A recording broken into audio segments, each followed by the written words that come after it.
Hello. So it's now the early hours of the 21st of January. I've watched the inauguration proceedings today, and I won't make a sort of in-depth commentary on every single nuance of it.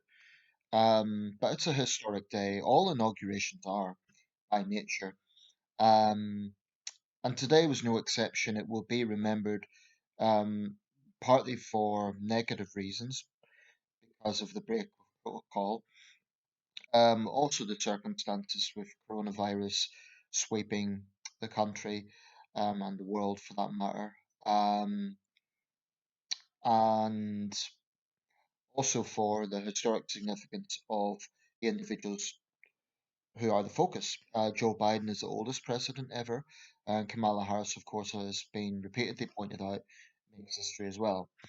Now, just off the top, I just want to be clear that I've no problem with that. I've no problem with focus on Kamala Harris's history making, as long as it's not kind of drawn out constantly. It is historic. It should be recognised. It is newsworthy. So I've no problem with journalists talking about that today and maybe in the coming weeks. However, her performance as vice president will be down to Kamala Harris as an individual. I remember when Obama became president, one British newspaper, I can't remember which one it was, but they said if Obama's a weak president, it won't be because of the colour of his skin. Now, as it turned out, I think Obama was an above average president, probably not among the very greatest, but I would probably put Obama above average. And he was certainly historically relevant. Um, so, Kamala Harris's performance as a vice president will shouldn't have anything to do with her being a woman or being an ethnic minority. Um, she's the first black and South Asian president, vice president, but she's not technically the first minority. In fact, Charles Curtis served as Herbert Hoover's vice president from 1929 to 1933, and he was 3/8 Native American. He also had European descent on his mother's side, I believe. Um, so he was technically the first biracial president, vice president. Today I've mixed up those terms a few times now, but maybe I can be forgiven for that because I think another reason there's a lot of focus on Kamala Harris is because of Biden's age. Um, and his own words that he would be a transition president. Now, I don't think that means that Biden's just going to be a caretaker. Biden is going to make his mark. This is a man who's, you know, waited his entire life for this. He's dedicated his adult life to public service. Um, so this is definitely his time, you know. We shouldn't lose focus of the fact that Kamala Harris is his vice president. She's not president. She's vice president. Um, that's a role that has been derided in the past. I think it was Lyndon Johnson who described it as being equivalent to a bucket of, I don't want to get demonetized, but you get the idea. Um, but certain vice presidents, of course, have wielded more power. Dick Cheney comes to mind, and there are others. Um, But I think a thing about inauguration day, for myself, I slept in because I was up late last night, so I missed Trump's departure, the ignominious departure, I might add. I don't think you could gloss it over. This is a disgraced former president, the only president to be impeached twice. But just as the last video I focused on Trump, this video I want to focus more on Biden and what lies ahead. I'll just say this, though, the fact that Trump is kind of going to be outside the ex-president's club, it kind of casts him as quite a lonely figure. I'm not saying I've sympathy with him, but that's significant. That's significant. Um, so Joe Biden, today's the thing about an inauguration is always a slightly ceremonial and festive atmosphere. Even right now, even with the grim reality of this current situation, it's hard not to feel wherever you think of Joe Biden, it's hard not to feel in Inauguration Day a certain non-partisan feeling. a certain jubilation might be quite a strong word if you're not a Biden supporter, but at least temporarily, politics aside, it's ironically Inauguration Day is kind of apolitical in the sense that traditionally, um, both sides put politics aside for the pomp and ceremony. Um, I give Mike Pence credit. It's true that he was quite late in recognizing the Supreme Court's ruling. It's true that he was a Trump acolyte for a long time, but I do give him credit because, he's the most senior Trump insider to have made an appearance today. There was one moment I thought was nice, which was when Kamala Harris escorted Mike Pence, or the Pences, I should say, down the steps of the Capitol, and they seemed to have good rapport. Now that to me was nice to see because their own debate was quite rancorous and there was a bit of fallout from that. So it was nice to see there was civility between Harris and Pence today. Um, and I'm sure Harris was grateful for the fact that Pence was the adult in the sense above Trump and, made her proceedings easier in that sense. Um, but, both, I think what Harris and Biden have in common is they're both sentimental, poetic individuals. That's not always a good thing, but on a day like this, it kind of lends itself to the occasion. Um, the reading from that young poet, I forget her name now, but she's only 23 years old. Very graceful, very mature for her age. She'll go far. I enjoyed the proceedings. I just enjoy history. I enjoyed the Trump proceedings 4 years ago. It's just history. It's just I like the ceremony of it. Um, the same here. I watch. Well, of course, in Britain, it's all done in one day. We have a general election. The whole thing is done in one day. But we have our own pump. Going to the palace. One prime minister goes to the palace. The next prime minister comes in. We have our own version. Although it's a little bit more, perhaps a bit more rushed. But I think it's important. I think people get a certain comfort from historical continuity. And one thing the United States and the United Kingdom have in common is, with the exceptions of the events of 2 weeks ago, were technically violent.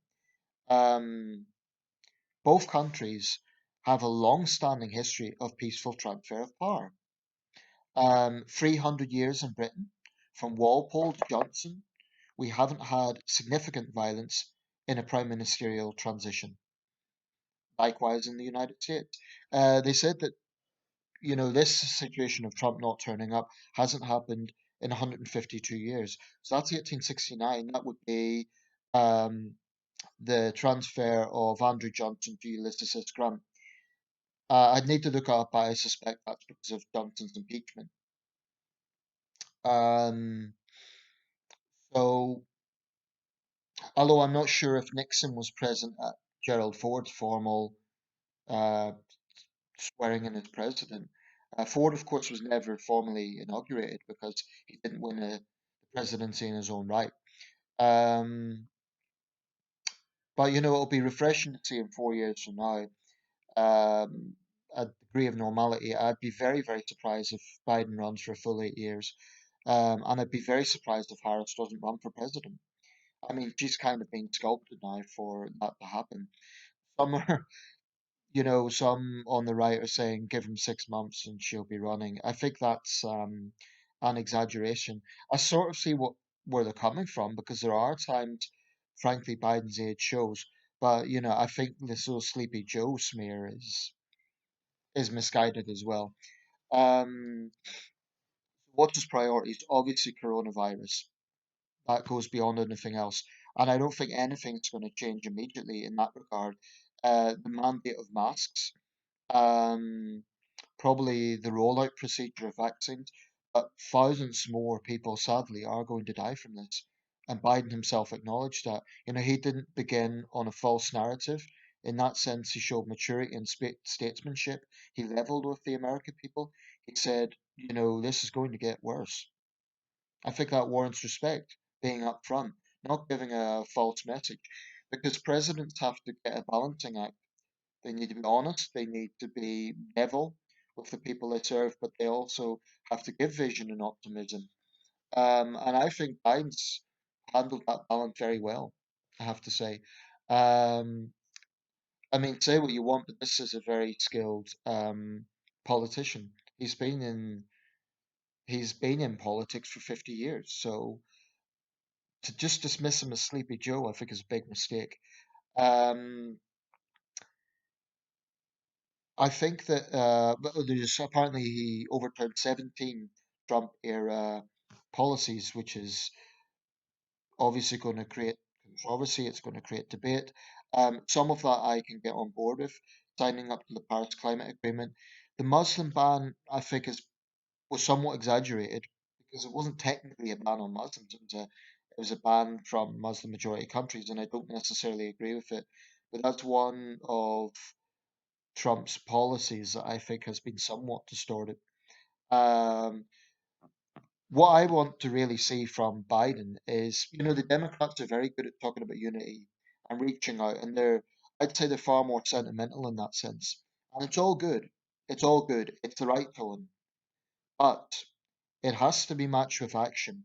So if Biden is saying we need to reach out, we need to stop demonizing each other, there's also therefore an onus on him to recognize that simply casting white male conservatives, for example, as racists is misguided. I'm not saying he personally does it, but there are some on the left who, if you don't subscribe to their woke dogma, then you're just terrible and evil, and that's it. Um, so if Biden really means this, he has to understand that segment of the Democratic Party, and I think we're going to see actually a bit of a schism within the Democratic Party, as the hard left see that the reality is President Biden and Vice President Harris are going to be more centrist than they would like, because they'll have to be. Um, I don't believe this is going to be a radical far left government. I really don't. And that's a good thing in my line of thinking. But it does mean that there's going to be internal schisms within the Democratic Party. I think that I certainly want to see Biden and Harris look to the center. I don't think it's going to happen though. I mean, I think they're going to serve as a fairly centrist administration, maybe centre left, but the narrative is going to be very much pandering to woke ideology, and that for me is not good. It's all very well talking about we want to look like America and diversity and so on. All these buzzwords, that's great. I'm not against it in principle. But the fact of the matter is there are millions of white Americans um, who are deeply, deeply unhappy about today's events, rightly or wrongly. So when you're talking about diversity, it's great, but um, this can't be tokenism. And a lot of the message today was very sentimental, very unifying, but we'll see what happens as reality moves on because America is very far from out of the woods, very far. I think the racial tensions are deep. And we shouldn't forget America's racial tensions began before 2017. It began 2013. I mean, they've always been around, but really, the extent that that rot began around 2013 onwards. I'd say from the Ferguson unrest onwards. So that it's going to rumble on. Foreign policy, I think it's great that Biden's talking about being internationalist again. For me, that's great. And I think it's good that on this side, Johnson is reaching out. There were reports in some of the British press that Biden tossed out of the UK. I'd be very surprised and disappointed if he kind of done the cold shoulder to London. I think it would be a mistake. Um, and I'd be disappointed by that.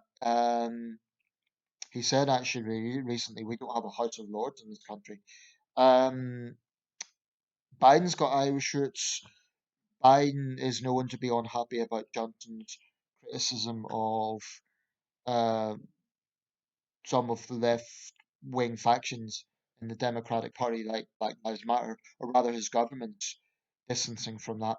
Well, there's a few things about that. Biden needs to accept that, you know, how the British Prime Minister and how the British government interprets issues that are also going on in Britain is up to us. So he needs to respect that. But also, if Johnson is actively trying to reach out, then it would be a mistake, I think, for Biden to give him the cold shoulder. And it would be very unfortunate. I don't think it'll happen. I think there's plenty of Anglophiles in the administration, and I'm quite optimistic about that. It would be nice to see a state visit when travel restrictions ease of President Biden. I would like to see a state visit. Um, I think the re-entry into the Paris Climate Agreement is a great thing. One thing I really want to focus on, and I'll close with this because I think it is such a pressing issue. China, China.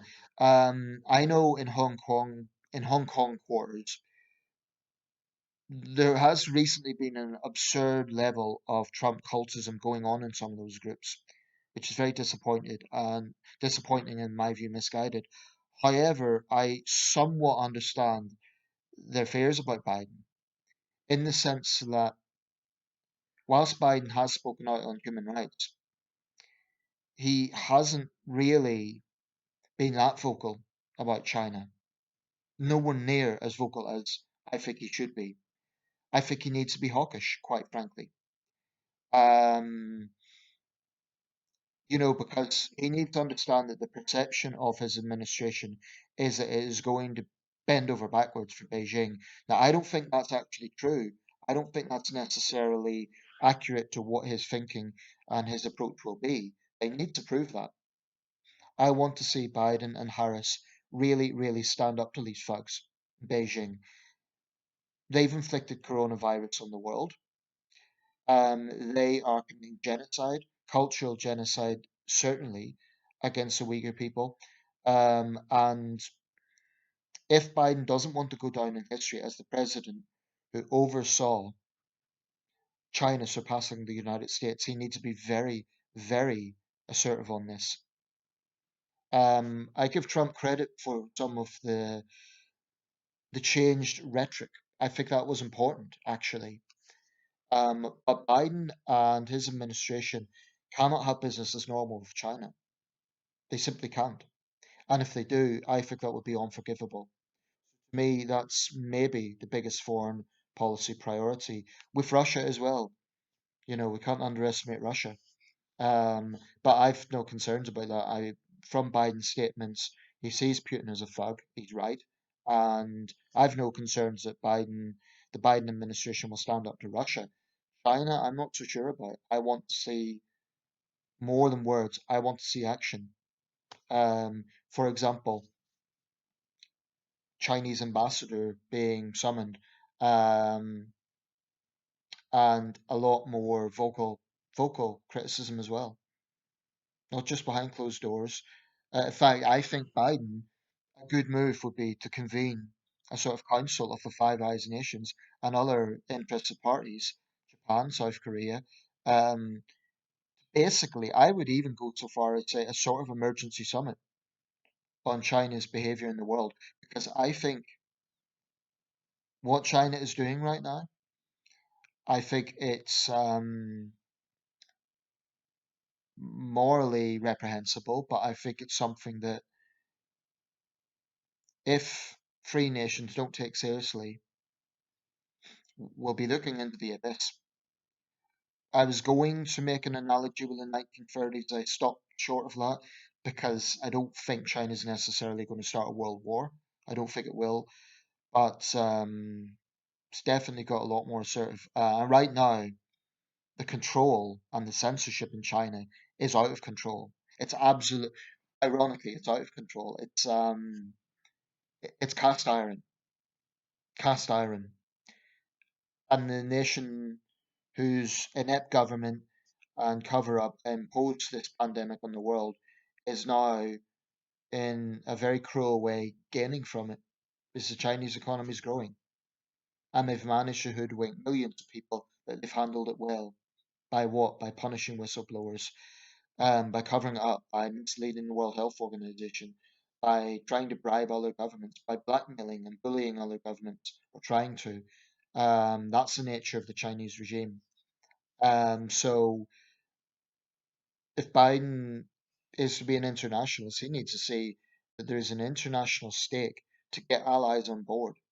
Canada, Australia, the United Kingdom, Western European countries, and really get them on board um, in standing up to China. Now, some might say that would be a mistake because it would feel like encirclement.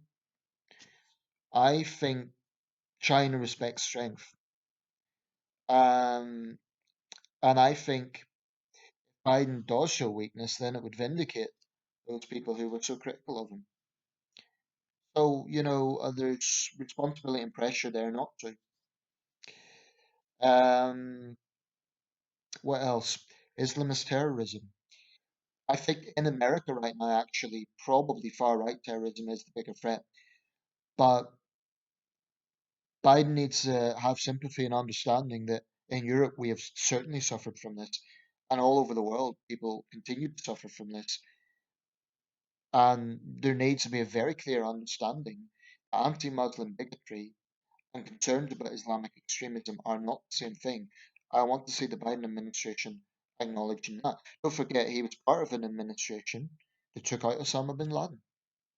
So I think the administration will be capable of being assertive. I think the right to take white nationalism seriously. They also need to distance themselves from the extremes on the left. Because if you focus on one extreme and take your eye off the other, that will only galvanize the other. So if Biden really, really is about unifying the country and reaching out, they have to be more than words. He has to understand where Trump voters came from. And I don't think it's good enough to just say, oh, well, they were all hoodwinked. That was it. There were some legitimate grievances. And issues like the border wall, for example, yes, we don't put up walls, and diversity is great. But there are people in those border states genuinely concerned about crime coming over from vicious gangs like MS-13. So these are all issues that Biden will need to address. He won't be a perfect president. No president is. Even Lincoln wasn't perfect. Roosevelt wasn't perfect. Um, there is a risk with the American presidency. Sometimes these men are marbleized.